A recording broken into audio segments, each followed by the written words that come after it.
Hi, welcome back. Today is Monday, June 17th. And if you're new here, this is a knitting podcast mostly. So today's episode is going to be pretty short because it's been really hot here. Last week, it was almost 100 degrees and it's been mid 80s. And I think that we're going to go back into the 60s and the 70s for the next week or two, which will be really nice. But I just really have a hard time knitting when it's that hot.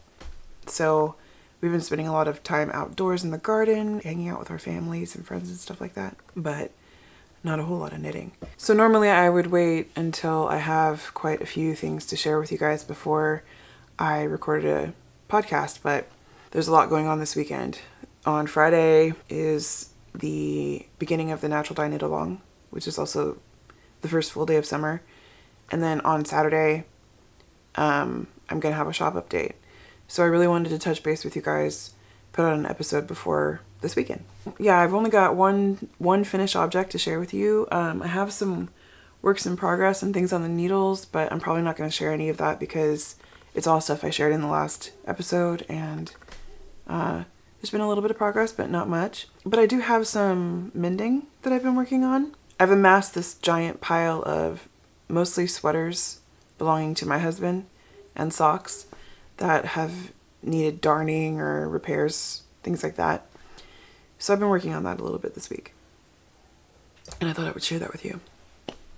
I am a little bit, I'm recovering from a cold, and it's like my throat's just struggling a little bit. Feeling really good, just, yeah, recovering from kind of a cold. Another one that my daughter brought home. So really quickly before I get into my knitting, I wanted to just say thank you to everybody who left a comment in my last video with regard to our birth story. Yeah, it wasn't the most ideal situation. It was another kind of traumatic birth. But I don't know. I wanted to talk about it, and I'm glad I did. And I was very encouraged to read your comments. So thank you for that.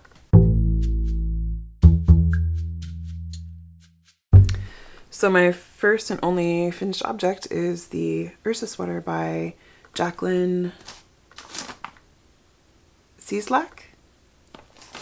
I'll put her name here. I just really, for some reason, have a hard time figuring out how to pronounce people's names. So I actually really appreciate it when people kind of give me the phonetic spelling or pronunciation in the comments. So feel free to do that if you feel so inclined. But anyway, this is the Ursa sweater. And I think I had finished the body in the last video, and I have finished the sleeves. That's all I had to do was both sleeves, and then the neckline needed to be finished, which there's not a whole lot to do on the neck. But it's interesting because in the instructions she says if you're concerned about your neck being too open, you can go down a couple needle sizes and then it'll help cinch it up. I was skeptical about that because it was pretty loose on me, and it wasn't sitting right. But I went down 2 needle sizes and I just followed her instructions, and it cinched up beautifully, but not too tight. It was just, it works. So I really think that her entire pattern is very helpful. She gives you instructions on how to lengthen it if you want to do that. She also gives you instructions for doing different size bust darts. I didn't end up doing any of the bust darts just because, like, for my body, proportionally, I don't have the largest chest. So I didn't think it was necessary. And I also didn't mind if it went up just a little bit in the front and was lower in the back, like a high-low kind of thing.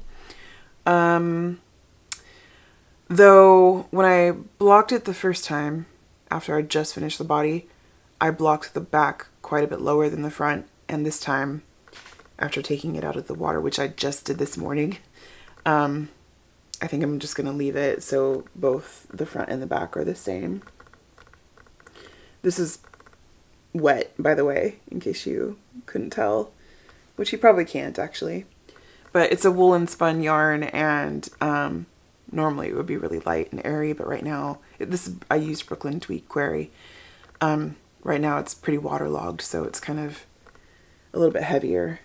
Not as heavy as a worsted spun yarn would be if it were wet right now, but it's definitely wet still. Because I soaked it overnight and then I put it out on the drying rack outside in the shade, and I could probably wring some water out of the sleeve if I wanted to right now. I'm not going to do it though. Anyway, I'm pretty happy with this, I think, overall. It's really an experiment for me to have knitted this piece because I've never worn anything like it before. I've never worn anything cropped. I'm not really sure how I'm going to work it into my wardrobe or how often I'll wear it. And honestly, I probably won't get a feel for that until the weather cools back down, because now we're in the beginning of summer and it's been really hot. So I can't imagine wearing this anytime soon. So I think I need to probably wait until fall or winter and kind of make a determination from there. I do have 2 balls left of the Brooklyn Tweed Query, 2.5 balls. So if I don't end up using this, I will rip out the yarn and knit something else. Maybe a full-size sweater, I'm not sure. And I don't know if I would knit something for me or for my husband, because this is a good color for him too. He likes this kind of raisiny red color. So, yep, the fate of this is to be determined. I don't really have any pictures of it on because, like I said, it's just, I really just finished it, and it's soaking wet right now.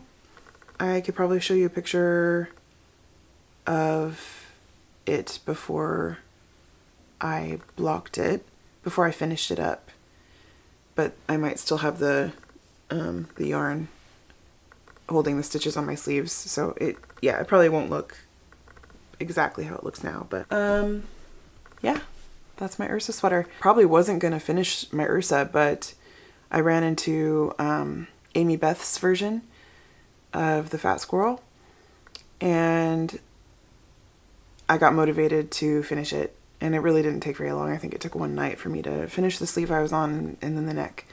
I think Amy Beth's is made out of a different fiber, like a linen blend. It's definitely more summery than mine. And hers looks amazing. So if you want to see an awesome example of the Ursa, check out hers. But yeah, it motivated me to finish it, and now it's done. So we'll see what happens with it.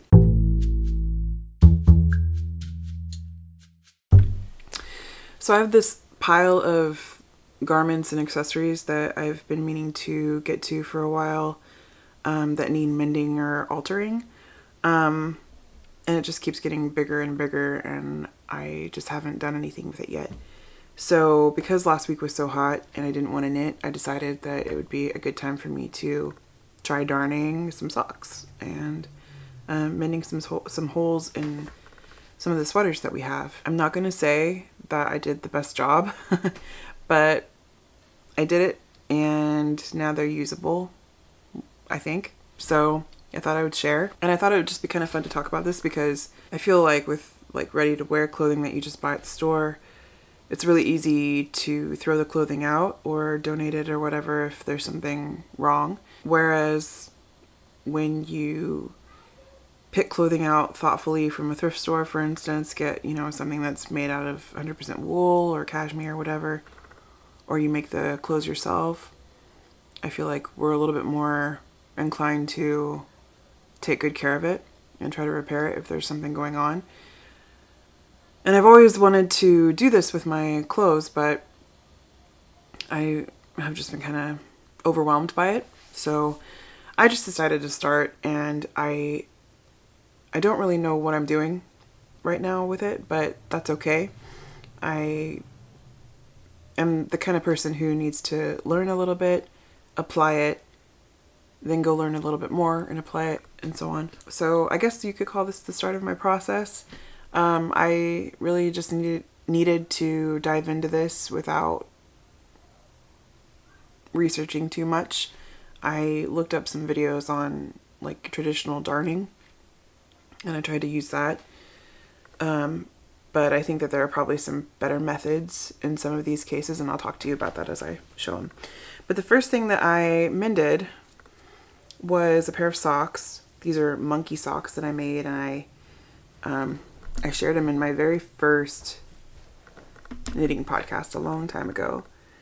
And they actually ended up being one of my favorite pairs of socks to wear. They were very comfortable. But the problem is that the socks developed a hole in the bottom of one of the feet, and then in the other one, you could see a weak spot where a hole was about to develop. So I quit wearing them and set them aside, and I just finally did some darning. So this is the one that had the hole.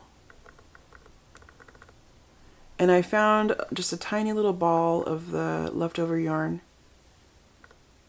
and was able to patch it with that. And it's kind of rough, you can see it, but it doesn't bother me.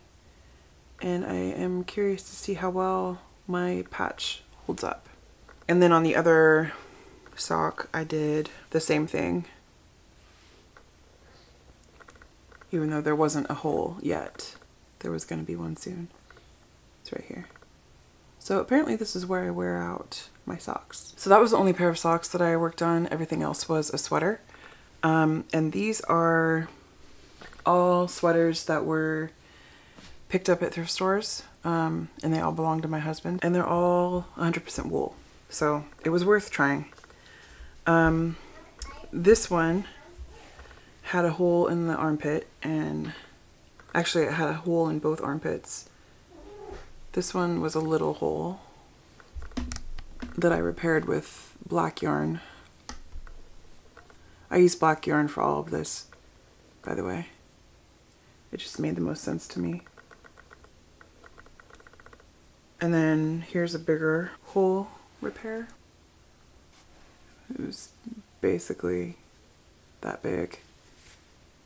And I just kind of use the same technique as the kind of the woven patch around the hole. It seems like it'll hold up. And I don't think that you'll be able to see this because it's just under the armpit. This is a J. Crew sweater, 100% wool. It still has that thrift store smell. So I think after I'm done sharing all of these with you guys, I'm probably going to give all of these sweaters a bath, because I think you should wash your clothes if you get them from the thrift store. Anytime I walk into a thrift store, I get like sneezy and a little bit itchy. So I think it's probably the soap or whatever they use. I don't know. So this one is a Bay Trading Company sweater. It is 100% Shetland. I really like this sweater, but man, it's really worn in some places. And I just don't know how well I'll be able to repair it for him, because I think there's lots of little holes that I missed. There was one area along the neck that needed some stitching, which I could probably have done that in a more invisible way, but whatever. And then both of the elbows were worn out, so I did a little woven square. But I think it's probably time for elbow patches with this, because I don't think that looks very good. They were pretty bad. The other one's even worse. This one I puckered it up too much.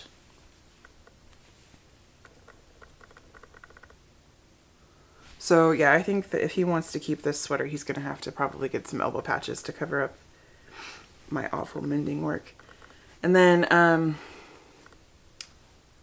armpit repair.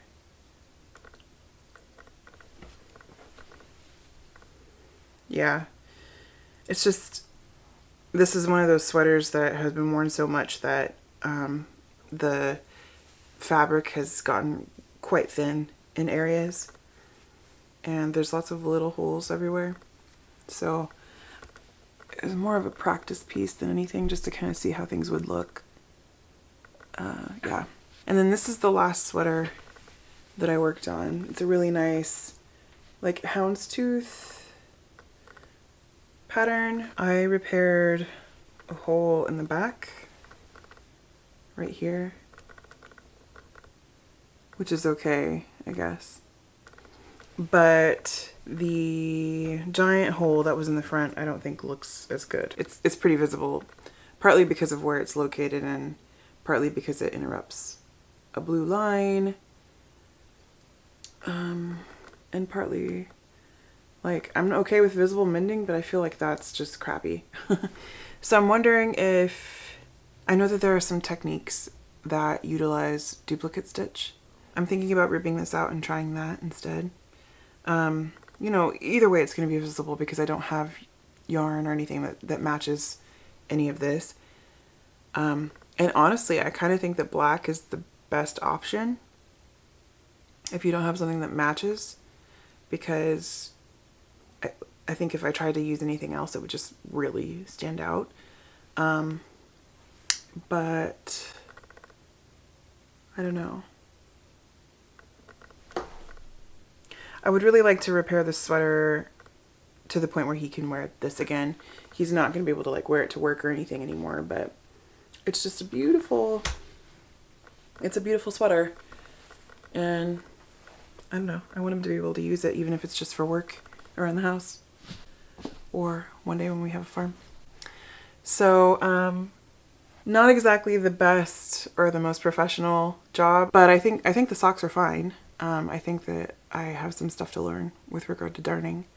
And I think that it's worth learning all that stuff, and I think it's actually really fun. It's kind of like finishing work. I think some people hate it and some people like it. I like finishing work. It makes me feel very satisfied, but only if I'm like taking the time to do it right. And I kind of feel like it's going to be like that with mending and repairing too. I still have quite a few things that I need to repair, quite a few things that I need to alter, like sweaters that need buttons or sweaters that need longer sleeves, things like that, that I need, like that I've actually knitted that I need to like rip out and modify. So there's lots of little things to do like that. But yeah, this was the start. So the Natural Dye Knit Along is going to be starting on the first day of summer, which is June 21st. And I had so much fun hosting it last year that I've decided to extend it for an entire year until the first day of summer 2020. And I'm doing that for multiple reasons. I feel like a lot of people enjoy longer knit-alongs. And I feel like for those of you who are dyeing your own yarn for this and you're maybe foraging or gardening for your plant material, there are different things that are in abundance, you know, depending on what season you're in. And then that way, like everybody in the Northern Hemisphere and the Southern Hemisphere gets that full range of seasons. I will be posting the rules both on Ravelry and on Instagram on Friday the 21st. And those are both of the places where the knit along is going to be taking place. So I'll be choosing one winner from Instagram and one winner from Ravelry like I did last year. Because I know that there are people who participate in one social media platform but not the other. So if you're interested in joining, then stay tuned for those posts and all that information. I really hope that if you're inclined to join that you do, because it's a lot of fun. You can use your own naturally dyed yarn, or you can use yarn that has been dyed by another natural dyer. Either way, it's a lot of fun to see the final objects. I also really, really love seeing other natural dyers experiment their results, seeing what fibers they're using, what plant materials they're using. It's just a lot of fun, and it's very, very inspiring. So yeah, I am really looking forward to this knit along. And of course, it doesn't just have to be knitted items. It can be crocheted or woven too.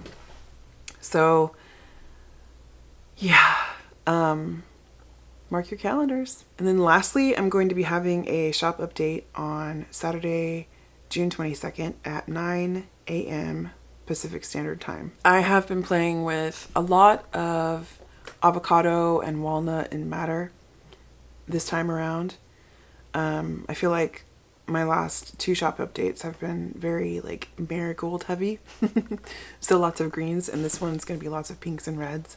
There will be some other colors too, obviously, but I made this dye bath using probably 40 avocado stones, like 30 to 40.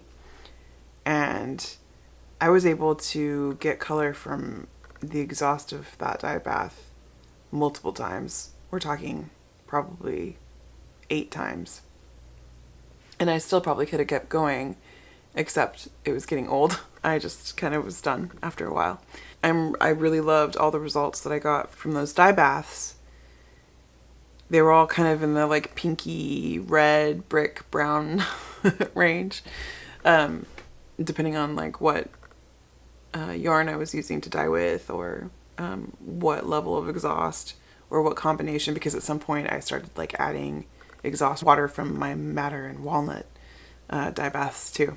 So when I look at the yarn that's coming up for the shop update, it's probably my favorite in terms of like looking at it all at once as like a batch or something. 'Tis the season for natural dyeing. I really feel inspired to do it in the spring and summer.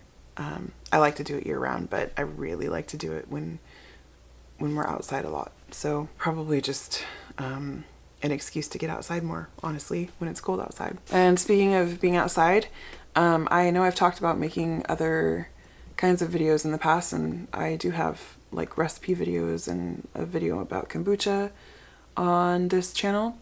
I think I'm gonna go ahead and make some garden videos as well, like a garden vlog. I just want to keep a journal basically of what we're doing in our garden. I always find that when I turn something like that into a project, that I put more effort into it, I get more inspired, I come up with more ideas, and it just gives me a way to kind of focus that energy. So yeah, I think I'm gonna do a garden tour video, maybe a spring recap on our garden, even though we haven't been able to do nearly as much this year as I've wanted to do. It's hard to garden when you have a newborn, but I still am pretty happy with what's going on in our garden this year, so I want to share. So look out for that in the future. I will not stop doing knitting podcasts, don't worry.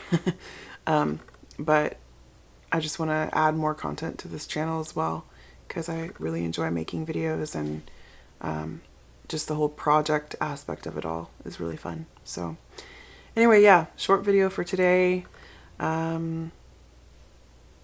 I'll see you next time in a couple weeks. Bye.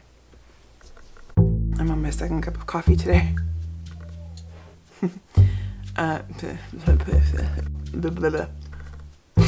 have a camera mounted on the top of my camera.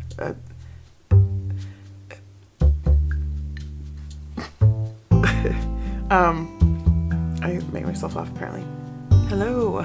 I'm gonna re-record this one. I talk about stuff in here. I'm re-recording. Hi, welcome back.